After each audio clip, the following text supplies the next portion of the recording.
Well, hello, everybody. I'm so excited to have you back with us again this week. Another fabulous week. Upon popular demand, we have Terry Christine joining us again, and we're going to absolutely love what she has to share with us. And as I told you before, Terry is one of the catalysts for me, even looking as closely as I have been to spirituality.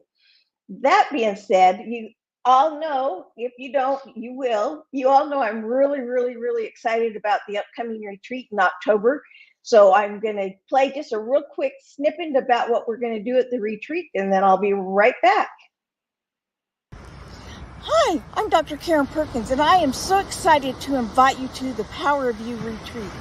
This is an energy healing retreat that is like no other. See, I'm claircognizant, which means that I can look in your eyes with your permission, and I know what your soul needs at that very moment.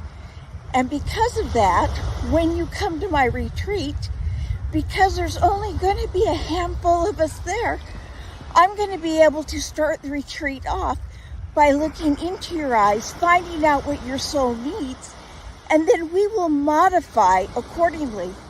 Now, we already have tons and tons of activities and things planned, so we'll have a lot to choose from, but your needs will be met. This is all-inclusive, means everything but airfare is covered. This is meals, a shuttle to and from the hotel, accommodations based on double occupancy, massages, yes, I said S, massages, yoga, sound therapy, sweat lodge, all kinds of things. And we are going to have the most transformative experience that you've ever had. You're going to laugh, you're going to cry, you're going to go home with new friends, new hope, and with a sense of what it is you want and that you can do it. I will see you there. Yay! I'm so excited for the retreat. I really am. And we have another spiritualist that's going to join us there. I will announce that special announcement probably on Monday. And I do have the Monday show now called Karen-isms.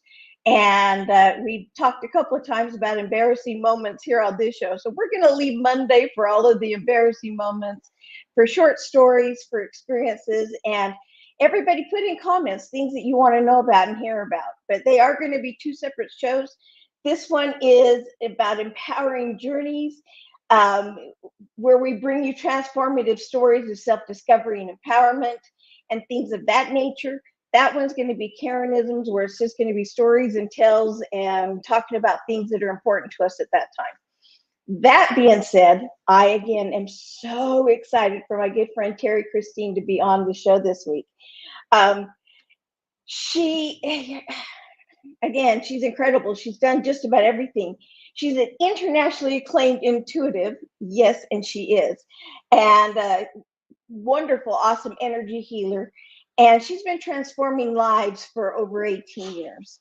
And like I said, I met her about 8, 9 years ago, and instantly she transformed my life. She is renowned for helping people break free from the limiting beliefs and emotional blocks and offering profound clarity and peace. And with her unique abilities, she's touched individuals worldwide.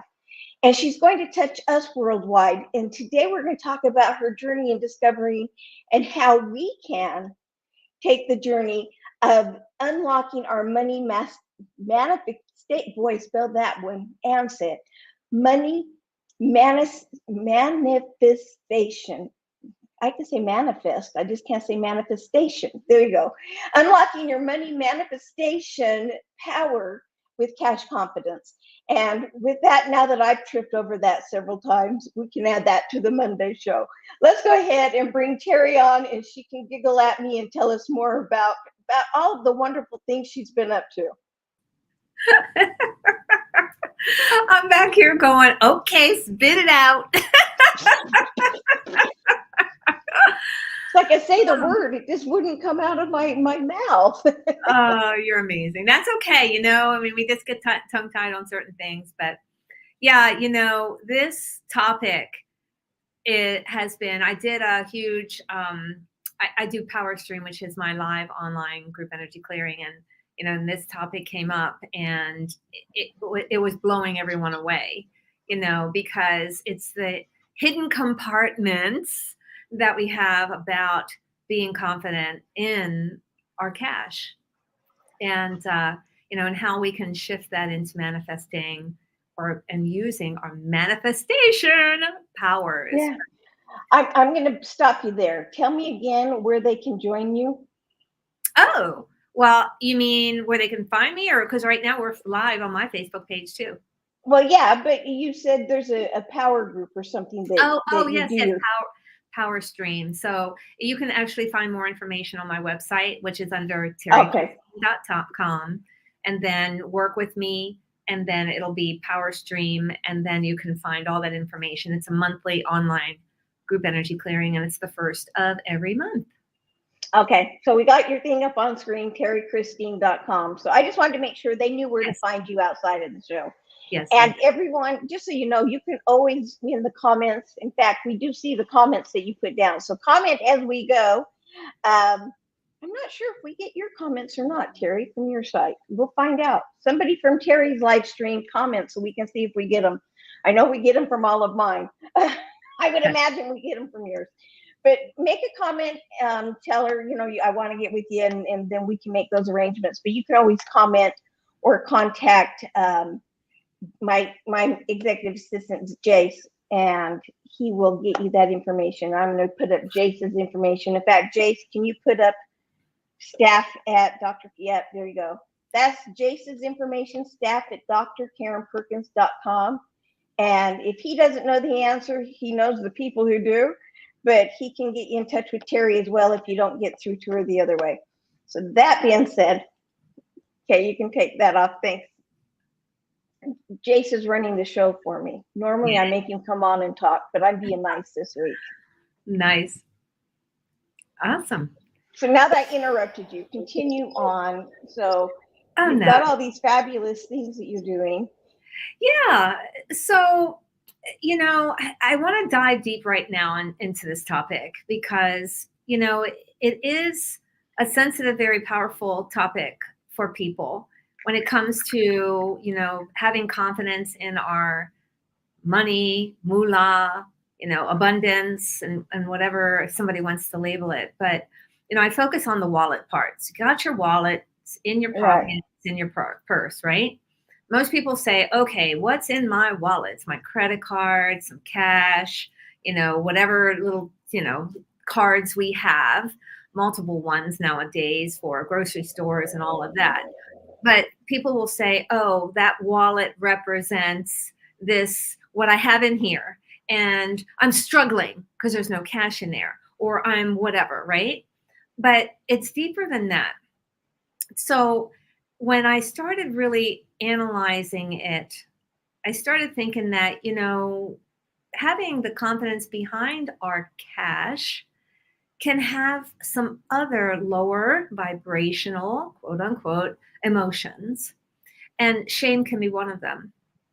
The shame of not being where we want to be. Oh, there's some emotion in that because I can feel that. Or the shame of saying, I went through college and I'm not where I have my degree or what I wanted to accomplish through getting that degree, right? And that wallet can represent that, meaning they could have hardly anything in it, lots of debt, and some bad debt for that matter, right? And then them feeling ashamed of what's in that, right? The emotion. Have you found also that people tend to spend whatever it is that they make and their wallet tends to be thin if they've got that mindset? Yeah. Yeah. I mean, yes, you make $20,000 a year, you spend $22,000 a year. You make $100,000 a year, you spend $120,000 a year. Yeah. It's one of those. Right. 2 years ago, you lived on 20 and you were fine. So what happened to the other 80? Right. And shame can be attached to that as well, right? Yeah. Thinking, why can't I live within my means? Why can't I have what I want and not be in this other part of chaos, right? Yeah. So the shame of that to their family, to their own self, right? For that matter, right? So how do we overcome that kind of shame? And I mean, shame's a huge, huge emotion. And, you know, the core of it, of course, is fear. But, you know, where does that shame, where does that shame stem from? And where do we begin to focus on overcoming that shame? Yeah. So, you know, we have our limiting beliefs in our subconscious space. They're usually created before the age of 7 between caregivers. There's 5 ways to pick up limiting beliefs: mom and dad, or mom and dad like figures, God, someone else, or something else, right? And so I tell people, think about your childhood, especially when it comes to your money. What was being presented in the 4 walls? Was dad living on a shoestring and feeling confident that he could spend, and then on the other hand arguing with mom that she was spending too much money?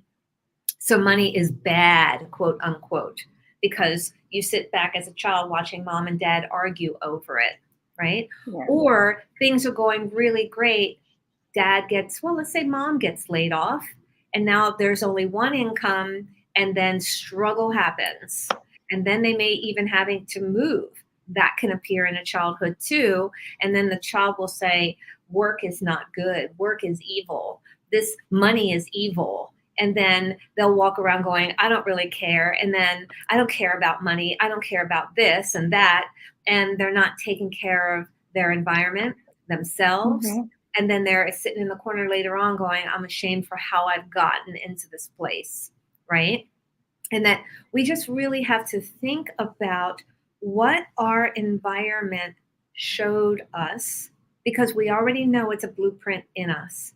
And as an adult, here we are getting triggered by people, places, and things around us. But we think, why'd you say that? Why'd you do that? When in fact, it's the feeling that's being bubbled up. And it's an opportunity for you to do things differently within that exact moment. So don't let that emotion own you. Don't respond or react instantaneous. Step back, ground yourself, get away from that moment, meaning go through it.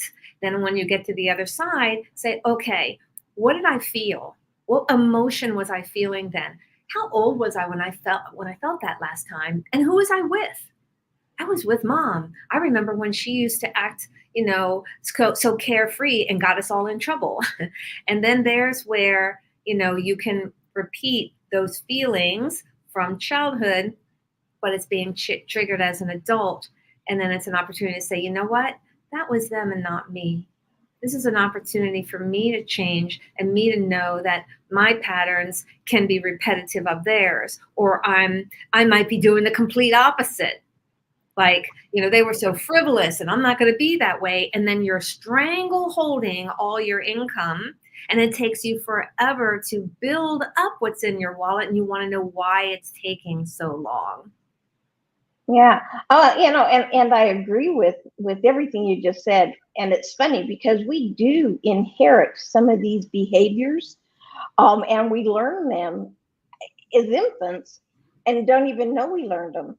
I mean, I look at my mom and dad. They worked and worked and worked and worked and worked and worked and worked. And sometimes they had lots of money. My dad always spent lots of money. If he saw a good sale, there was a sale on Spider-Man phones. And this is back when you had house phones plugged into the lines. He found a good sale on Spider-Man phones, so he bought 15 of them. Oh. We didn't have 15 plugs in our house. But it was on sale. Yeah. But, you know, and I have to catch myself sometimes going, oh, that's good sale. Going, but you don't need it. Yeah. But I have to consciously stop myself and say that. Yeah. But I got the work. And people say, well, what do you do for fun? I work. That's fun for me. I enjoy it. Yeah. And my kids have ended up being that same way. They work and work and work, but they had the opposite situation. Their mom worked all the freaking time, right? And their dad, bless his heart, often did not work and was without job most of our marriage. Yeah. And we made good money, but we lived paycheck to paycheck. In fact, sometimes we had to go to payday loans just to make it through to the paycheck, Oh wow. which puts you even further behind. Yeah. And I remember one of his responsibilities was the utilities. He was responsible for those. And I remember the kids calling me while I was on the road speaking saying, water got turned off again. And I give them my card number. They call in and say they were him, and they pay the water bill. And so they grew up with that.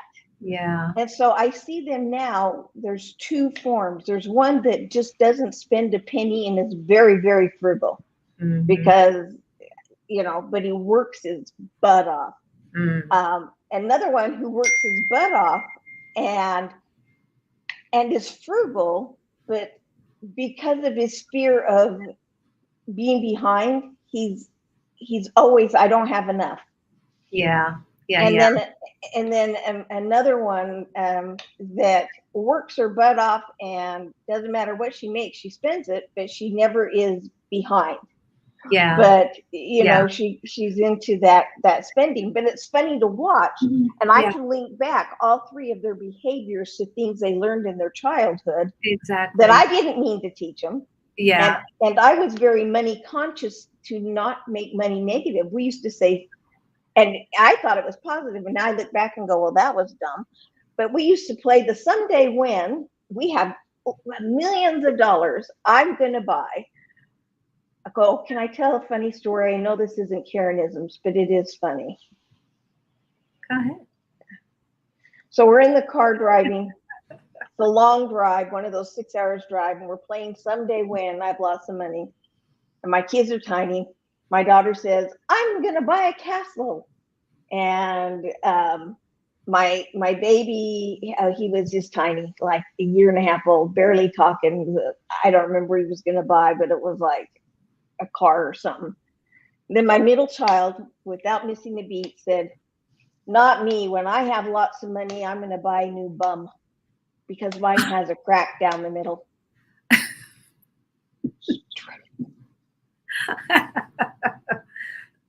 All right now.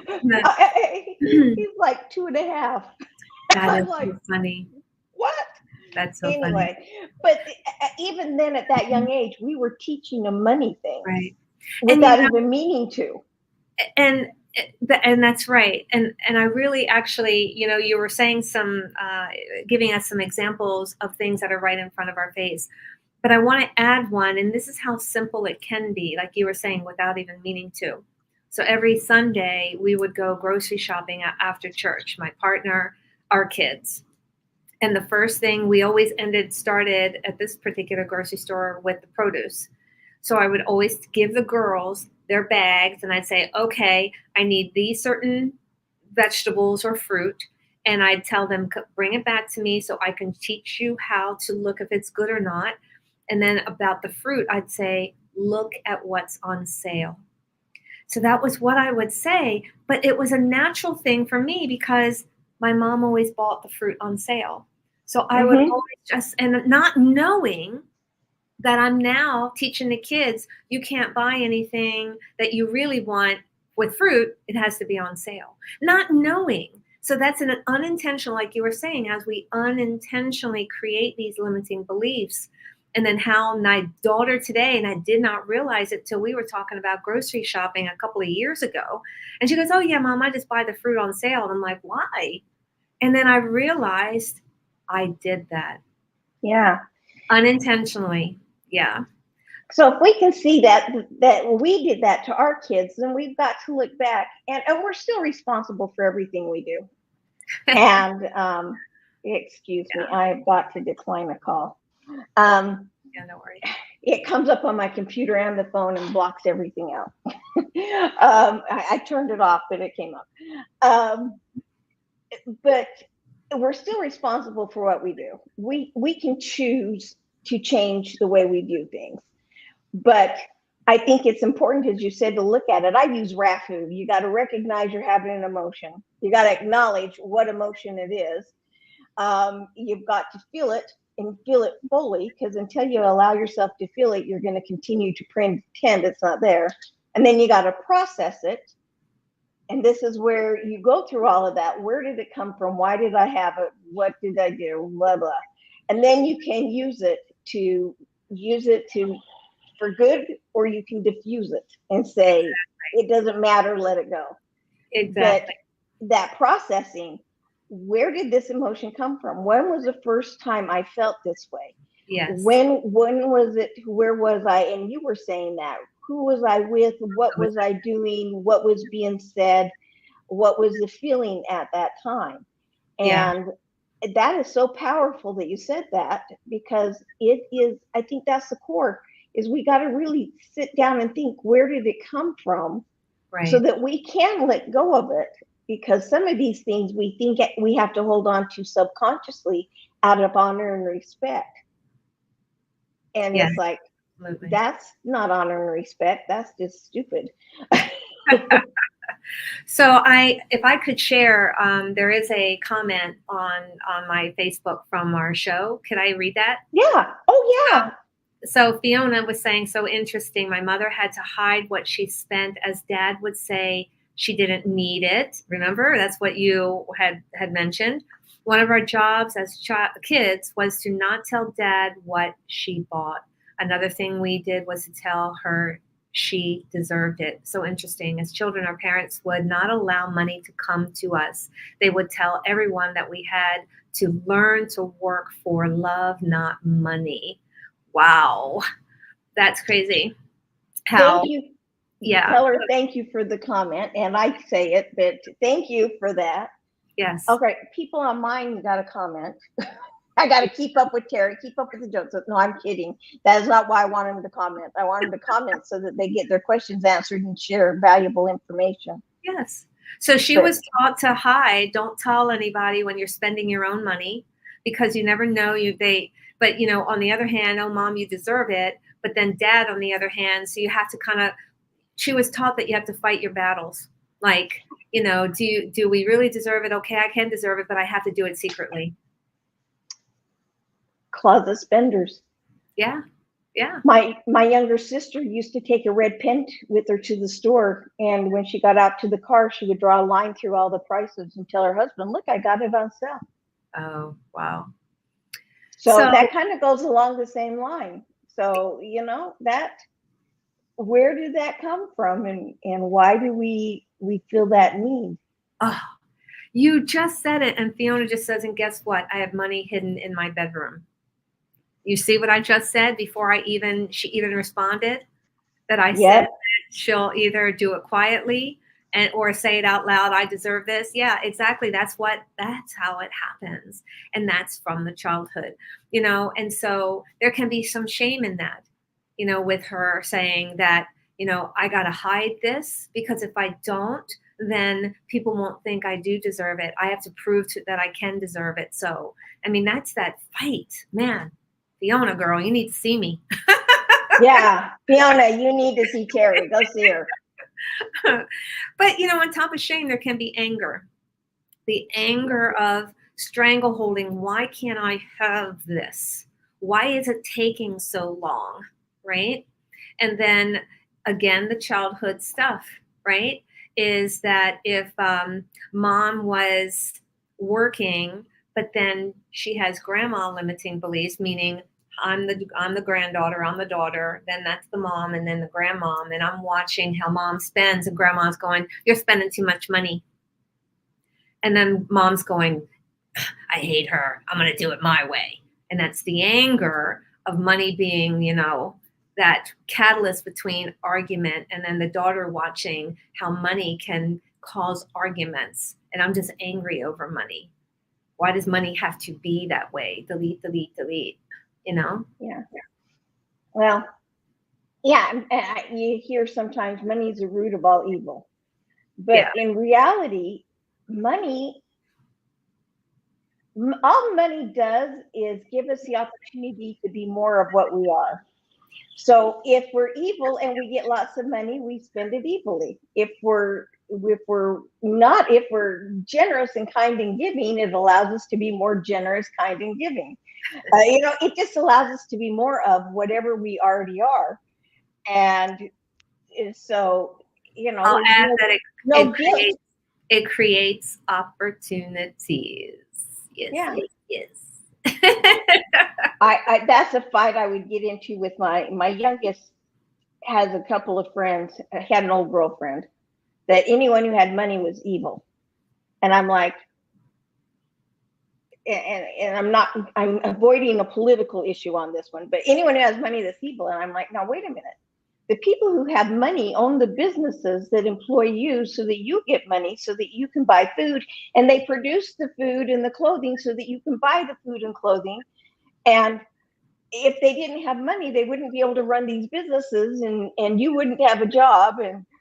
And it was they shouldn't have any of it. They should give it all away. And it's like, Oh, you work hard for it, you deserve it. And that goes back to the I was taught anybody who has more than I wasn't, but she yeah, was, but mhm. she was taught anyone who has more than I do is evil because they should be giving it to everyone else so we all have the equal amount. I see that in comments on social media where the public, certain people placing comments of saying, oh, you're just, what is that, something baby, or I can't remember, they Nepo baby, or, and then my head goes, wait a minute, that person, may it be a celebrity or a sports star or whatever, they have talent to get where they are, and then the ability to manifest and invest what they have. So we should be celebrating them. It doesn't matter if they're supporting their children or giving it or building churches or hospitals or whatever, but it's not about dragging people down for how they've been able to lift themselves up, but being able to celebrate them, that they were able to lift their own selves up. Well, and that goes back to the whole topic of manifesting money. Anybody can manifest money. They just got to believe they can. So it doesn't matter. I'll tell you what, some of my wealthiest friends came from beyond poverty. In fact, I had several that lived in their cars and some that didn't even have a car to live in. And so, that story that, well, you got to have money to make money. Mm-hmm. No, you got to have determination and develop a skill. And only you can develop a skill and manifest what it is that you want. And you're going to tell us how to do that manifesting. I know. Exactly. But I want to add another one, resentment. And people will find, yes, it's huge with money, and they don't realize that they're resenting the fact that money is, and I'm going to say ... but we're going to fill in, between you and I, fill in many blanks with that. That they're resentful that money controlled their atmosphere, that mom couldn't get what she wanted, dad got hurt from it, that I just heard IRS. Like, look what happened when the IRS came in, and that has to do with money. And why does money have to be the ruler of everything? And, and why can't I have what they have? And then what happens is you start getting into that tornado, if you want to call it that spiral, a rabbit hole of going downhill, because your head is going, oh, I'm angry, I'm frustrated, I'm resentful that this money is not getting into my pocket, and how can they do it? And if you're going outside of yourself and you're getting angry at everything that is around you, you're not stopping long enough to go in and say, wait a minute, hold on now. My childhood showed me a lot of this. My childhood and the patterns that were in there were showing me, as we were explaining about, anger and shame.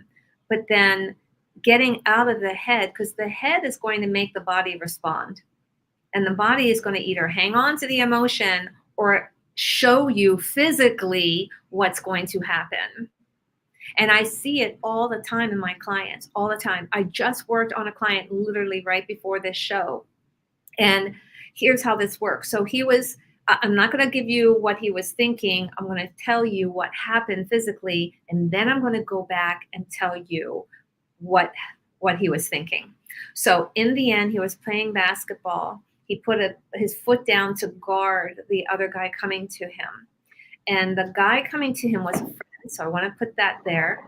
And he hit him within his knee, either with his foot or his knee. And he hit it at a way that his entire knee bent backwards.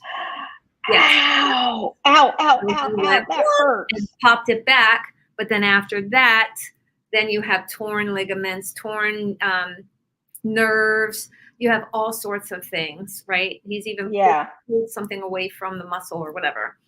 And so he had the surgery in February, and he's coming to see me because his foot's been dragging. So, I had to clear. Now, this is what was going on. I said, okay, let's go back 3 to 6 months prior to the accident. I said, and the people that you were playing with, were you in any altercation or having any emotional breakdowns between any of those people? He goes, yeah, 2 of them. Bingo. One of them was with the one who tapped his knee and then made it go back. So all the body, all pieces or parts of the body represents things. The knee represents restricted or capped off. His knee went backwards. So he felt very restricted and capped off based on what the interaction was with him and the guy who hit him, right? And then foot is moving forward. Left side mom, right side dad. Masculine energy on the dad. Masculine guy hitting masculine guy. Okay? So then I said, okay, tell me, and I already knew, but I wanted him to fully be aware of what was going on. I said, tell me what you were talking about 3 to 6 months before. He says, oh, we had a little situation where I wanted him to say certain things, and he didn't, and he revealed something that I didn't want revealed. So then he felt restricted and capped off. He felt attacked before the physical attack happened, right? He didn't feel supported. Hips down to the ankle are support. So your legs are representing support for your body. So everything that went on, it was only at I think he said 2 months before the basketball accident, actually happened and then represented in his body exactly what happened. Oh, wow. Yeah. So we have to be very present in what we're thinking and how we're responding in anger and resentment, especially with our cash, because it will affect what we are creating in the future and now. It is so imperative to be fully present and to get a hold of any anger, resentment, lower vibrational emotions, shame, guilt, doubt, right? And then making sure, because you are creating the future of something to happen that is going to happen and you're not going to like it. It could knock you out of a job. It could cause something to interact and then you hurt yourself. And I'm just going to throw this out. So I did Power Stream July 1st. And it just happened July 1st, because I do it the 1st of every month. And a couple of hours before I actually did the live Power Stream, I was feeling fatigued. So I was laying down and the cat came up, and she is very furry and started make this, she's going to throw up, right? Uh-oh. So I jumped out of bed. And I know, because I've had her for years, that I could catch her fast enough. I can put her in the shower or the sink and let her throw up there so I don't have to clean it up later, right? Right. So I jumped up. She ran downstairs. I'm at the top of the stairs and she starts heaving. I ran down to the bottom stairs. Got down to the bottom stairs. I scooped her up with my left hand. And then I catapulted to go into the kitchen. Kitchen has tile. I have socks on. I catapulted. I pushed so hard off the bottom step to go into the kitchen that I lost all my balance. And now, have you ever gotten to the point where you're running to get your balance because now you're leaning too far forward? And now I'm in socks and I'm kind of doing this fast kind of pace trying to catch up with my balance. And then my body goes forward. I fall flat down on my knees, boom, straight on my knees. And then I went forward and I was so close to the oven that I went, and I put my mouth forward and I lifted my head and I bit through my lip. Now it's healed. It's healed. It's right Oh, there. I healed. However, I bit right through it. It was cut. Probably should have had a stitch. But then I rolled back and I went to my side. Now, this represents a lot of things. Knees represent restricted or capped off, right? Left side mom, right side dad, left side feminine, right side masculine, right? But I fell completely flat, right? Restricted and capped off in all aspects of my energy because I went flat down, right? And then mouth is communication, throat is communication, words coming out, right? And I thought, what is going on? I laid there and I said, okay, God, where I'm with you, I know what my thoughts were. I was feeling very restricted in all aspects of me and God. That's everything and more. I was feeling restricted in being able to move forward in something and being able to communicate it out. So biting through, like I was so frustrated and angry, literally bit through my lip. So and I kind of chuckled and I touched my body and said, okay, I created this. But when there's a repetitive cycle in your head and you're not present, and before you know it, weeks later, you're still saying the same thing in your head, you're creating the energy of something to happen. It had nothing to do with my cat throwing up. It had nothing to do with me jumping down and having socks on. It had everything to do with everything that hurt in my body in the end going, I got it. I'm clear on this. I am fully present, and reminding yourself to get back on track to be fully present.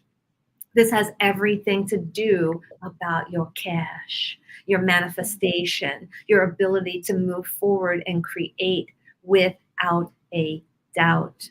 But we have to be fully present at all times in what we're thinking and how we're getting these stories in our head, and then how it can spiral us out or lift us up. well, that which we focus on expands. Absolutely. So we got to change our focus to being present and to all of the awesome opportunities that are before us. Absolutely. But it is a lifestyle, Karen. This is, as you know, this is a lifestyle. It's like if I gave you some flowers, that's a gift right there and then. But that's wonderful that you're present and seeing me given the gift. But every day is a gift. The four walls are a gift to protect us. The hot water from our shower, the toothpaste on our toothbrush. So on. I could go on and on. It's everything.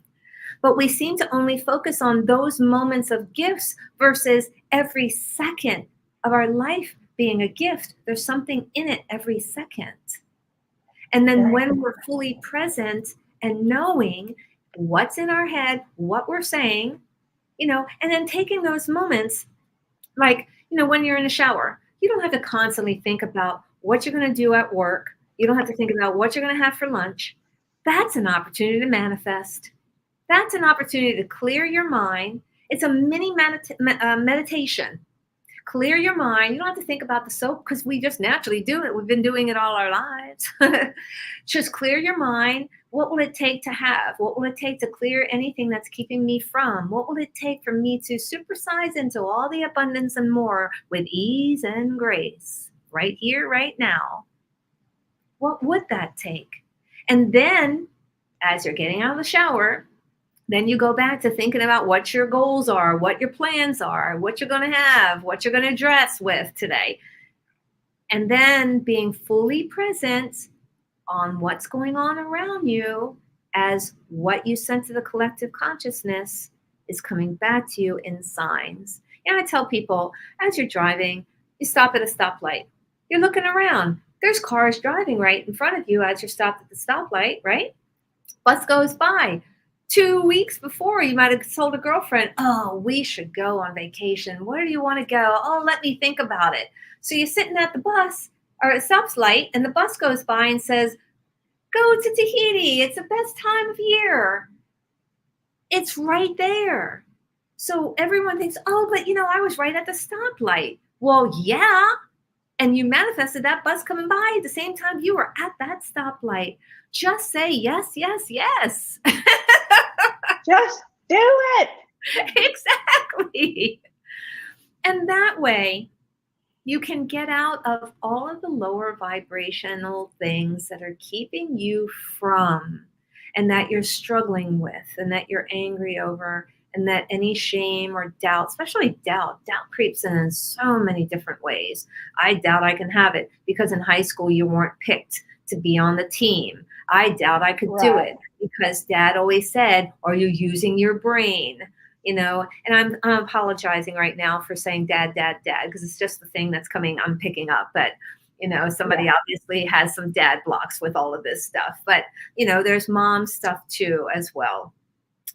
Not feeling good enough when she's saying, did you do this? Did you do it the way I showed you? Did you? And then feeling like you're not good enough when you did do it, when she's asking you to repeat it again, right?